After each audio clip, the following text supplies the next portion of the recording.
E aí, galera, tudo bem? Conforme o combinado, eu sou o professor Carlos Uzardo e a gente está aqui para falar sobre Feliz Ano Velho, esse livro espetacular, um fenômeno de vendas e também um fenômeno de permanência no gosto do leitor, porque afinal de contas, já inclusive edições comemorativas, como essa aí que tu está vendo da Alfaguara, essa é a capa nova, né? Não é a comemorativa de 40 anos, mas há edições comemorativas já de 40 anos. É muito difícil, eu vejo, esse livro é leitura obrigatória em um monte de lugares, um monte de vestibulares, já passou pela URGS e ele foi escrito há 40 anos. Talvez tu já leu e busca informações sobre ele, nem tivesse te percebido, né? É um livro da década de 80, escrito nela, retratando situações desse período. Fenômeno, né? É um fenômeno desse rapaz, que agora em 2024, 2025 voltou muito assim a ser o foco das atenções, não só literárias, mas também cinematográficas do Brasil, do Marcelo Rubens Paiva, filho do Rubens Paiva, retratado no seu próprio livro, né, quase uma continuidade desse Feliz Ano Velho, porque eu ainda estou aqui, tu está vendo aqui, foi escrito em 2014, então não é um livro assim já tão próximo de nós, né? Foi escrito com uma diferença de 30 anos, mas é uma sequência da vida do Marcelo. Marcelo, cara, é um escritor bem interessante, escritor, jornalista, teatrólogo, né? Homem de cultura no geral. E que fez esse primeiro livro, Feliz Ano Velho, como seu livro de estreia. Muito novo, inexperiente, e produziu um mega sucesso. Certamente até seu maior sucesso até agora. E a pergunta é, agora tu está vendo aqui, por que ler o Feliz Ano Velho depois de todo esse tempo? Eu fiz um resuminho, colocando pontos, aspectos principais que eu vou acrescentar alguma coisa. O que é o Feliz Ano Velho? É uma narrativa da trajetória de um jovem, então tem um romantismo muito forte, né? Porque é uma pessoa que tem uma série de perspectivas, mas que tem que mudá-las, em função do acidente, onde ele vai lá, lesiona a quinta vértebra para ficar na largada do acidente tetraplégico. E tudo isso acontece, essa tentativa de mudar de vida durante um Brasil que também está tentando mudar. Um Brasil que vem tentando sair da ditadura, a gente não está completamente fora dela ainda, né? Se nós considerarmos que as datas da ditadura são 64 e 85, então a gente está num período ainda do estertor, do final da ditadura, mas ainda nela. Mas é o Brasil já tentando se livrar desse espólio, desse fantasma do armário que é a ditadura. O Brasil, então, já na tentativa da democratização. Logo depois dessa narrativa já vai ter as diretas já. E mesmo que eu tenha escrito aqui, se eu estou printando essa tela, que a ditadura foi num paralelo, um acidente como o do Marcelo, há uma grande diferença, né? Não foi um acidente. Por isso que um acidente ali está entre aspas, mas digamos que a gente está vendo um paralelo do narrador, do autor do livro, né? Um livro completamente biográfico, né? Autobiográfico, se livrando de um trauma, como o Brasil também tenta se livrar do seu. Então, já entrando nesse aspecto da estrutura da temática, o livro é uma autobiografia, né? ou talvez tu possa dizer memórias, né? Porque no rigor da análise, a biografia e a autobiografia, elas precisam ter uma cronologia bastante definida do dia que a pessoa nasceu até o dia onde nós estamos, ou o dia que ela morreu, se ela já morreu. E aqui tem meio que fragmentos, né? Um pequeno pedaço, algumas lembranças e por diante. Então podemos ficar com memórias até aquele momento, embora o cara seja jovem. Uma peculiaridade que eu acho que também contribui bastante para o sucesso do livro é que a narrativa é bastante transparente. Ela fala muito da intimidade, o cara não esconde nada, né? Desde os seus sonhos, inclusive os sonhos eróticos, né? Até os devaneios com a volta de caminhar ou não, ou com os seus desejos políticos, as suas ambições, tudo narrado em primeira pessoa. O cara não esconde nada, e eu acho que isso realmente aproxima bastante o leitor. E o principal foco para mim é essa situação, né? É a readaptação à vida, correto? No momento em que todo o Brasil também está tentando se readaptar politicamente, culturalmente, na questão dos costumes. Muitas vezes as pessoas reclamam que esse livro ele tem palavrões, ele tem uma apelação sexual muito forte, mas é naturalmente um momento coerente depois de um período de repressão, em que as pessoas estão tentando encontrar padrões de liberdade que antes não existiam. Então a pessoa precisa de novas referências. Talvez seja um paralelo com o tempo que nós passamos recentemente, quando as coisas passam a ser proibidas e suas referências de comportamento desaparecem. Se na tua família, por exemplo, houve uma adesão a comportamentos mais conservadores, quando tu, jovem, percebe que esses comportamentos parecem relativizados, tu tem mais liberdade, bom, daí tu tem que recriar esses limites de liberdade. E esse é um momento, esse é um outro fator que eu acho sensacional no Feliz Ano Velho, que eu li praticamente lá na publicação inicial, quando eu estava na Letras, também na década de 80, e relendo agora, eu sinto ainda essa atração pelo livro, porque é um livro atual nesse sentido, que é a tentativa de jovens criando padrões de comportamentos para chamarem de seus, e não os padrões herdados pela ditadura. Esse aqui é o foco central para mim. Claro que tem a questão da sua recuperação, como o PCD e tal, mas eu acho que o foco central, a atração, é esse registro histórico. E aí chegamos a essa característica da D, que eu coloquei aqui, que é um excelente, um dos melhores registros históricos que a gente tem na literatura, escrito por uma pessoa que vivenciou isso dos anos 80. Tá? Agora, eu vou destacar um resuminho aqui de 3 insights que eu acho interessantes da narrativa. É claro que tem a questão PCD, tá? Tem a tragédia, digamos assim, do mergulho num rio muito raso e, consequentemente, a fratura da vértebra, que é uma coisa de irresponsabilidade, que é o que a mãe da gente diria ser responsável, como é que tu fez isso, não viu que era isso, não viu que era aquilo e tal, mas também de casualidade. Isso ele repete várias vezes no livro, por que eu, por que comigo, houve uma injustiça, quando na realidade é uma injustiça do destino, né? Mas configura uma tragédia.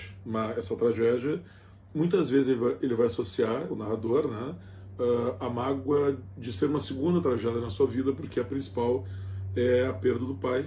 Nós estamos próximos desse período aí, nós não temos sequer 10 anos de diferença entre a perda do pai no rio e esse desastre depois na natureza, digamos assim. Então existe uma conexão muito forte. Tá? Mais uma tragédia que a família Paiva sofre. Há uma situação interessante também, porque o viés, como reclamaram do Ainda Estou Aqui, o viés da recuperação do PCD, nesse caso, é de uma condição social privilegiada. Tá? O cara pode pagar para tratamentos. Tu te lembra que quando ele vai para o segundo hospital, ele está no hospital num quarto, num leito isolado, ele mesmo diz, né, que deve ter custado caríssimo, depois ele vai fazer uma fisioterapia lá no BBB, e quem paga é a avó, porque a avó, herdeira da fazenda da família, tem grana. Então, tu vê que tem um viés de classe bem interessante em que ele mesmo diz, né, que ele não precisou de trabalhar, tem aquele momento para chegar ali, que ele vem de uma elite branca que é bastante privilegiada. Então, o lugar de fala é esse, correto? Como se reclamou da Ainda Estou Aqui, que não aborda a questão dos negros da ditadura, bom, mas ele não tem esse lugar de fala, correto? Ele não tem condições de avaliar, ainda mais nesse momento, nessa idade, como é que seria um PCD, por exemplo, de classes socialmente desprivilegiadas. Não tem a menor condição de falar sobre isso, porque ele nem entenderia isso, apesar de estar no movimento estudantil, correto? O movimento estudantil também elitizado. E uma coisa que é legal no livro, assim, né, tu percebe que ele era um queridão, né? Ele tinha uma condição familiar também privilegiada, com amigos, muitas namoradas e tal, mas irmãs, mãe, tia, avós, dindos que o apoiavam. Isso é uma coisa legal, né, para a imagem do PCD, né? O PCD, ele precisa disso. Quanto mais afeto, mais recuperação e integração. Um segundo viés que eu acho que é interessante é a questão linguística. Tá? Nós estamos nos anos 80. E esse fator, cara, eu acho espetacularmente interessante, porque os anos 80 é um ano de liberdade. Vejam, eu sou fruto dos anos 80. Tá? Sou contemporâneo aí do Marcelo Rubens Paiva. A gente se imaginava pessoas extremamente descoladas, progressistas e por diante, mas a gente está, ainda que com essas posições liberais, num período de adaptação também de linguagem. Então, nós prosseguimos com linguagens, eu não vou nem me referir àquelas que tu já sabe super, né? Tipo índio no lugar de indígena, ou escravo no lugar de escravizado, que hoje são consensos. Nós seguimos com uma linguagem ainda mais precariamente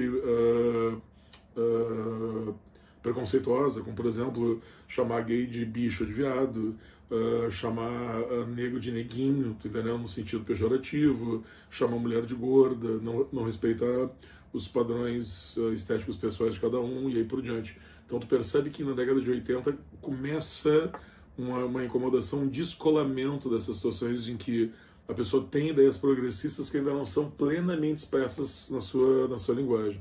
Lembramos que nesse período aí, em escolas, não se usava a expressão deficiente físico, que vai vir apenas no Ano Internacional do Deficiente Físico, que é 81, em que a ONU cria as expressões deficiente físico e deficiente mental.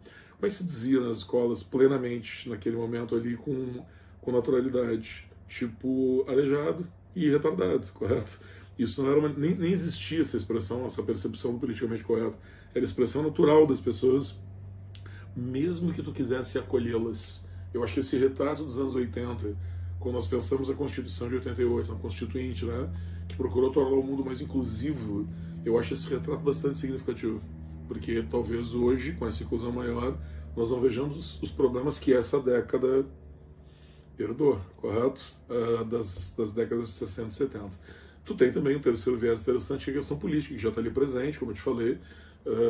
Há várias referências a um capítulo precursor, digamos, ali, do Ainda Estou Aqui, que é o desaparecimento do pai dele, que ele narra resumidamente.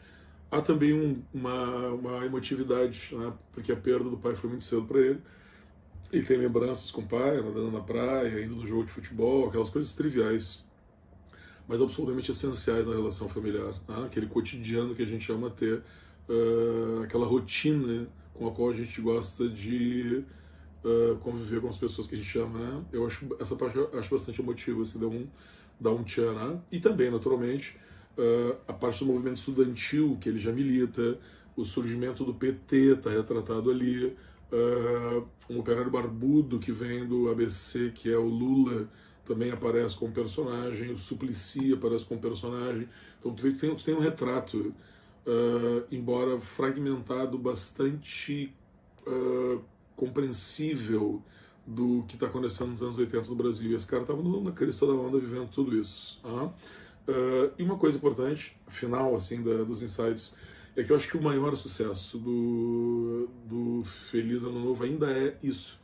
Um registro magistral da transição do Brasil, do espólio da ditadura. O espólio é uma herança macabra, entendeu? Para essa questão da modernidade. E eu acho que o interessante é tu ver pessoas como Marcelo que estavam tentando chegar nessa modernidade, tentando se liberar de laços, claro que é o certo de uma família que já era progressista e por diante, mas dentro do enquadramento social bastante conservador, pessoas que estavam tentando chegar nessa modernidade. Que culminou depois com a Constituinte de 88, várias reformas, eleições de partidos de esquerda, que com comportamentos certos ou errados, mas foi esse o caminho que o Brasil viveu. Beleza? Muito bom o livro do Marcelo, Feliz Ano Novo, Feliz Ano Velho. Se vocês não leram, mega, super, recomendo.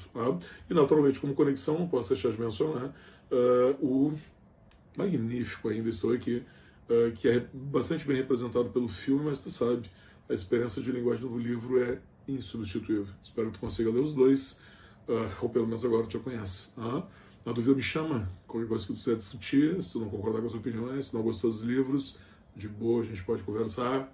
Aí, valeu, muito obrigado.